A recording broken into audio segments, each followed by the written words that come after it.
They're not churning your business at this point because you have bad service, not churning because you're not delivering results. They're just churning because you didn't make them feel good. You are now listening to the Push Press Podcast, helping gym owners succeed one episode at a time. Man, I think the industry largely believes that leads are the biggest problem. And I think we've done some work to change that, right? We've highlighted churn. Yeah, I mean, the idea of leads being the biggest problem in the gym industry is lazy. Yep. It's a bunch of people who don't understand any of the mechanics of their own business, just deciding that they need to put more things at the top of the funnel to make it work. I look at it as a Band-Aid or a tourniquet for flaws that are causing the business to bleed out.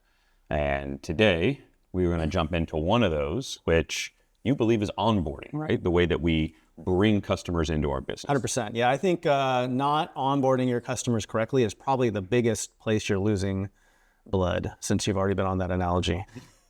Yeah, so if the biggest issue that we have is churn and that onboarding or maybe a lack thereof causes churn, maybe we can talk a little bit about like how we define onboarding, because I think it can kind of become this big hairy monster of like it's everything. Mm-hmm. I personally view onboarding as starting from like the time that the sales process is like the handoff from sales into becoming a client. Yeah, and I think honestly, and the reason I purposefully titled this episode to be something under a lens of onboarding is your number one problem in your gym, is I don't think anyone thinks about onboarding as even a step, right? It's like sales and then into class. Yep. Right. And I guess in the traditional sense of a lot of group fitness, it's like sales, beginner class, that's onboarding, and then into class. But really, it's like onboarding is really this amorphous stage. Even in the beginning of sales, you can start onboarding people, right? Because it's about shaping their expectations, their mindset, what they, what they're going to get at the gym, and then transitioning them into becoming a lifelong member. 100%. Yeah. So then, if that's where it starts, where do you think onboarding ends for a new customer? Oh, we got a reaction. This is very disturbing. Podcast while streaming live. Not a good thing. Not a good thing. Okay, so I'll answer that question, give you a chance to noodle on it while you're getting your Instagram distractions over there. Yeah. I think typically like in a SaaS company, it's when they're an expert. So at Push Press, we would look to say like they ask less support questions. Their staff knows how to use the entire product. So for someone that's walking into a gym, it's like, when are they teaching others the basics of how to be a member, right? Or when do they feel comfortable with every little bit, when the class times are, what the holiday schedule is, when the newsletter is going to come out. Like they know how the business operates and how they are supported by the cadence of the business. Yep. And if you really think about it, it's like we go through this mental checklist every business we walk into. When I walk into a coffee shop, it's so rudimentary we don't process it, but it's like, where do I stand in line? Like legit, there's been some coffee shops I've gone to where I'm like, I don't even know where to stand in line here, right? Like how much more friction can you put in place for that? But so what we need to do as we're onboarding people is, and this goes back to the concept we talked about a little bit ago, is you need to put yourself in the shoes of the customer and try to understand like, what do they need to see, hear, feel, touch, taste, all of that to become a successful client for the long run. And you need to pack that into an onboarding period that you can dole that out over time and not make them feel like they're drinking from a fire hose. Yeah. So let's jam on some of these, right? We've got 6 different kind of themes or areas of onboarding identified here in our notes. Let's kick this first one off. I thought this first one that you listed was insightful and something that I hadn't even wrapped my mind around, which was physical space. Yeah. You want to noodle on that one for a minute? Yeah. So, I mean, I think most people do this, but again, they do it without intention. They do it as part of the sales tour. Here's where the bathroom is. Here's where my office is. Here's the front desk. Here's where we work out. But it's kind of like to the same idea of that coffee shop I was just speaking about.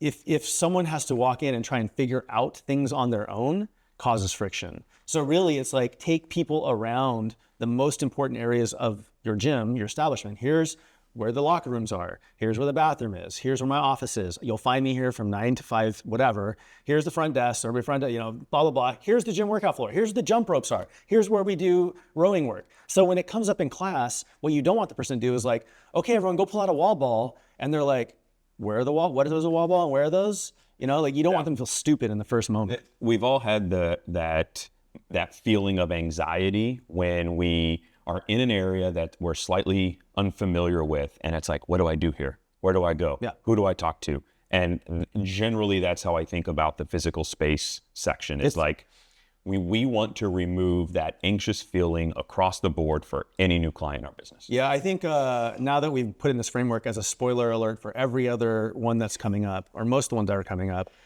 the end result is you just don't want your customer to feel stupid. Yep. The more you make them feel stupid, the more likely they're going to remain a customer of your business, right? So it's like, if I have to go feel dumb for asking somewhere where I can go to the bathroom, then you've created a friction point for me to want to even be there. Absolutely. Yeah. Number 2, rules. And so kind of in the same token, no one likes breaking rules, but especially if you didn't know the damn rule existed. Yeah. Right. And so some of the rules are: show up to class 5 minutes early. If you don't show up early, you're giving burpees. I think there's probably still some gyms that do that dumb shit, but it's like, what are all the rules? Is there cussing? Can you cuss in class? Can you take your shirt off? Can you bring your kids in on a Saturday? There's a lot of different rules. Can you bring your dog up to the gym? But just outline them so that someone doesn't feel stupid whenever they bring their dog up because they saw a dog, but it was the owner's dog, whatever that shit. Yeah, I mean, I don't know if you've been on the receiving end of this. I have, where it's like you break a rule, you get shamed because they think it's funny, and you don't even know the rule exists. So it makes you angry that you're being ridiculed for breaking a rule that everyone else seemed to know and you weren't clued in on. And that all can just be alleviated by just making sure that someone either knows the rules or knows that the rules are posted. Or if, a new person breaks the rule, you don't just make a huge example out of them and be a jerk anyway. Yep, absolutely. Kind of a similar but an offshoot here would be culture. You want to go into a little bit of how you view culture in the onboarding process? So if rules are kind of the established criteria of things that we do in the gym that make the gym harmonious and work, culture is actually the unwritten rules, the unwritten things that people express in the gym as just a natural evolution of what your gym stands for. So for instance, that could be ringing a bell when someone hits a PR. That could be not cleaning up your shit until everyone's done working out, whatever, right? That's a good one. Right. And so these are especially important to make sure you onboard someone through because they're not written, right? Yep. Culture is explicitly not written, and it's felt, it's seen, it's heard. And it's an expression of the gym when the owner isn't around. So you have to make sure it's very clear and to the point that like whenever there's a new person in a class or whatever, you have a process in place to your coaches to say like, hey, just to let you know, we don't clean up. We stick around and cheer. Look, those people are cheering. Like, let's cheer everyone on, or whatever you do in a positive way to make sure that person understands. Ideally, it's even better before class. Right? I think everyone can remember a time where there was either like the PR bell rang or a barbell full of weights drops from overhead, and there's always like the new person. It's like, oh my God, what was that? And it kind of goes back to what you're saying. The dropping barbells. Just the immediate noise that I think we take for granted, like, because we're just around ringing bells and dropping barbells all day. Yeah. So it can make you feel out of place, unprepared. What am I doing here? Again, anxiety levels go through the roof, and then suddenly you feel like a fish out of water. Right. And just to bring this back all full circle again, we got a couple more to go through, but like these are the types of feelings that get people put on the edge, put on the outside of like, oh, I'm not part of this community. Oh, I don't fit in here. Oh, they don't care about me. Which puts them down the path of churn sooner than later. Absolutely. Like they're not churning your business at this point because you have bad service, not churning because you're not delivering results. They're just churning because you didn't make them feel good. Yep. Next one, rituals. So rituals will be things like we do Friday night lights during the open, or Murph on Memorial Day. We host barbecues, and they're BYOB. We would love to have you. We're going to set up kids games. It's just kind of, what are the things that we do routinely throughout the year that we would love if you actually joined us in, right? Anything else to add to the ritual side? No, but again, it's part of the explaining that there's so much more to this gym than just coming in and getting a workout, so that they can understand upfront and before everything starts happening that there is value coming from different directions. And if I participate in those directions, I'll get that value as well. Yep. That's like going to church and just saying like, I just come for Sunday service, but there's also youth activities and there's so much more that goes on community wise that we need to make sure people are aware of as they're onboarding so that they know it's part of the process. Yeah, absolutely. Expectations. Oh, it's a big one, right? So actually, we can probably do a little show on this. We'll go back and forth on like expectations, good or bad. Ultimately, they're real. People have expectations. And if you haven't set up your business around managing expectations and setting expectations, you've really kind of just let that up to chance that if someone, hopefully someone has the same that their expectations align with yours. It would be almost like getting into a marriage with somebody and just not saying like, hey, I expect these types of things, right? Like this is the type of relationship I want to be in. And that's really what your business is. It's a relationship with someone else. And if you're not setting those expectations of what you plan to deliver, what you will deliver, what you won't deliver, probably more importantly, then you're leaving it up to chance for someone else to interpret that, internalize that for themselves, and then hold you accountable for something that you haven't even signed up for. Right. Yeah. So, I mean, a big part of the reason why people churn is their perceived reality doesn't align with the expectations that they had when they first engaged with the service, the business, whatever, the offering, whatever it might be.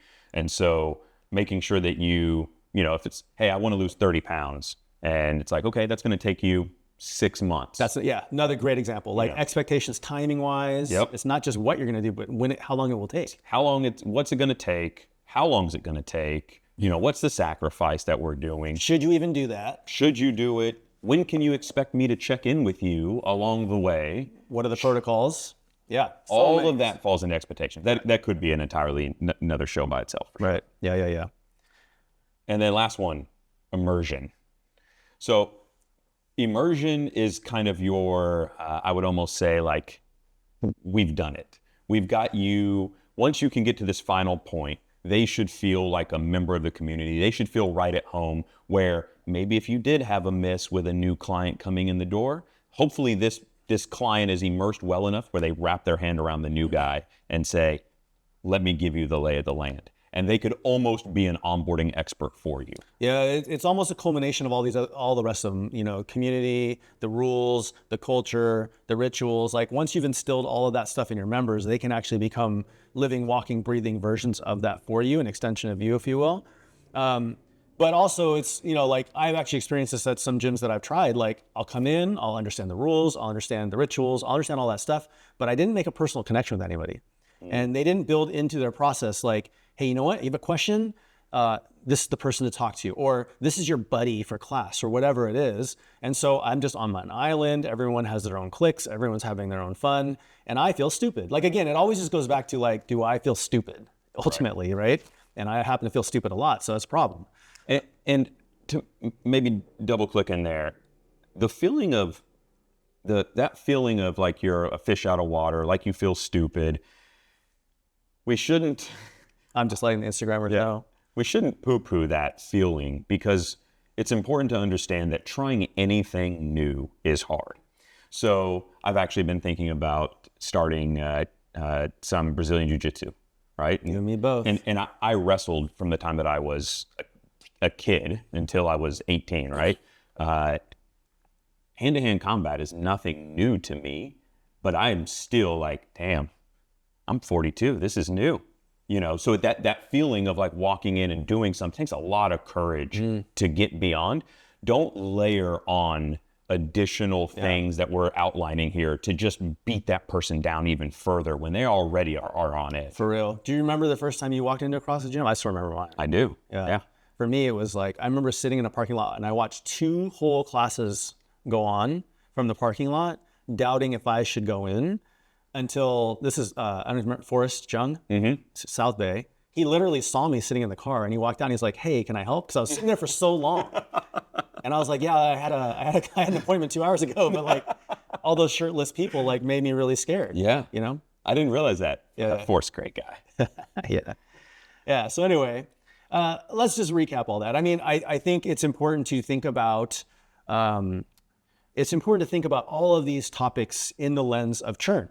Right, onboarding is really a churn reducing tool. That's what it is. It's a process to get someone from 0 to part of your community, understanding your value, like understanding exactly why they're showing up and what they're gonna get out of what you're doing, and streamlining that process so you don't leave anything to chance. And I guess if like you've been around me enough, and anyone who's like kind of listened to the BS I put out on TikTok or Instagram enough, like You don't leave business to chance. Like, it has to be built with intention. And I think this is like one of those gaps in businesses that nobody has put enough intention to. I can't say any better than that. So I don't know if I'm supposed to look at you or this camera or this camera or that camera, but have you ever signed up for a service and feel like if you've been thrown to the wolves? If you have, email us at podcast@pushpress.com. Thanks for listening, guys. See ya. And for all you guys who made it, I don't know if any of you did, thank you guys for watching live from the Ray-Ban. See you guys later. Thanks for listening to another episode of the Push Press Podcast, where we help gym owners, entrepreneurs, and fitness enthusiasts thrive with actionable insights, inspiring stories, and strategies for growth. Don't forget to follow the show to stay updated on new episodes. And if you're ready for more, join our free Facebook community for gym owners. Check the show notes for the link, and we'll see you next time. Keep raising the bar for your business and community.